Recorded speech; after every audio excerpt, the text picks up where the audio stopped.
Hello guys, and welcome back to this new video on my YouTube channel. Hope everyone doing well in their life and going well in their life.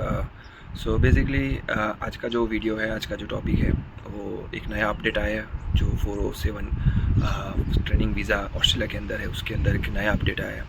सो मैंने सोचा आज उस पर एक video बना देते हैं. So guys please watch the video till the end because ये बहुत ही इंपॉर्टेंट अपडेट है regarding the 407 visa. So please watch the video till the end. अगर आपको कुछ भी डाउट हो, कुछ भी मेरे से पूछना हो, आप कमेंट बॉक्स में आप मुझे पूछ सकते हो, मैं उसका आपको रिप्लाई दे दूँगा. सो चलो शुरू करते हैं आज का वीडियो. सो बेसिकली जो 407 वीज़ा क्या है वो मैं पहले आपको बता देता हूँ. सो बेसिकली 407 वीज़ा 2 साल का ऑस्ट्रेलिया के अंदर रहता है. आप 2 साल के अंदर यहाँ पे लीगली रह सकते हो, लीगली काम कर सकते हो. आपको अगर स्टडी भी करना हो कुछ तो आप भी कर सकते हो 407 वीज़ा पे रहते हुए. सो बहुत ही लाइक 2 साल भी बहुत ही इंपॉर्टेंट थे.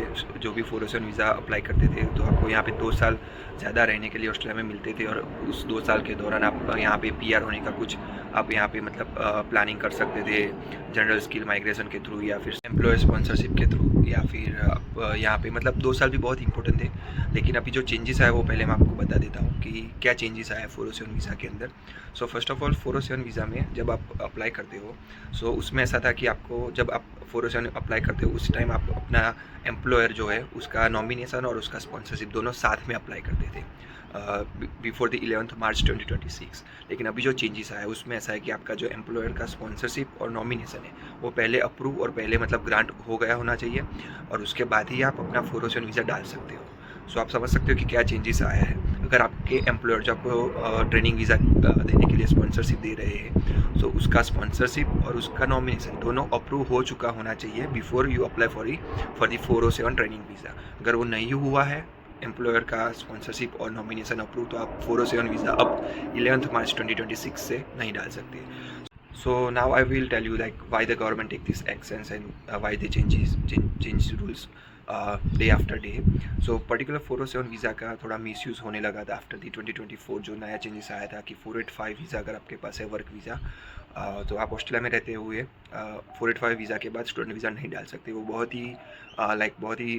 बहुत ही बड़ा इम्पैक्ट पड़ा था जो भी इंटरनेशनल स्टूडेंट्स यहाँ पे स्टडी करने आते थे, क्योंकि यहाँ पे एक लूप हो गया था कि स्टूडेंट वीज़ा पे आओ 485 वीज़ा आप अपना ले लो. अगर उसमें आपका PR का होता है तो ठीक है, नहीं अगर आप PR नहीं हो पाते हो 3 या 4 या 5 साल का जो भी आपका वर्क वीज़ा है उसमें तो आप अगेन स्टूडेंट वीज़ा अप्लाई करके वो लेके बाद में 2 साल और स्टडी करके फिर वापस से वो मतलब लूप चल ही रहा था.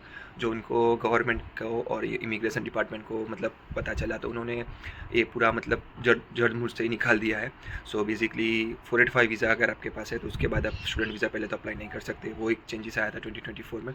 तो उसके बाद लास्ट लाइक 2 ईयर्स से और 1.5 ईयर टू 2 ईयर्स उसमें 407 वीज़ा में एप्लीकेशन बहुत ही बढ़ रही थी, गवर्नमेंट के ध्यान में आया और उसमें उन्होंने देखा कि बहुत ही मतलब बहुत सारे लोग उसका मिसयूज़ कर रहे थे यहाँ पे सिर्फ टेम्पररी रहने के लिए 2 साल और मिल जाए उसके लिए.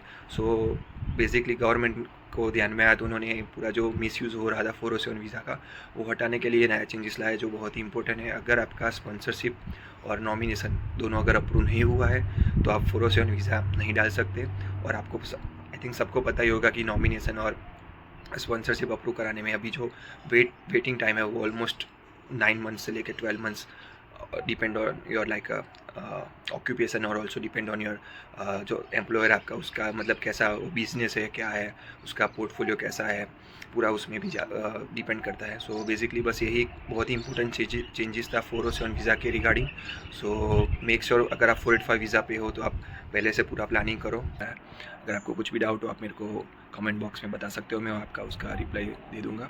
और साथ ही में एक बहुत ही इंपॉर्टेंट चीज़ कि I am not a migration agent. So before acting anything just consult with any migration agent and then after acting on particular thing.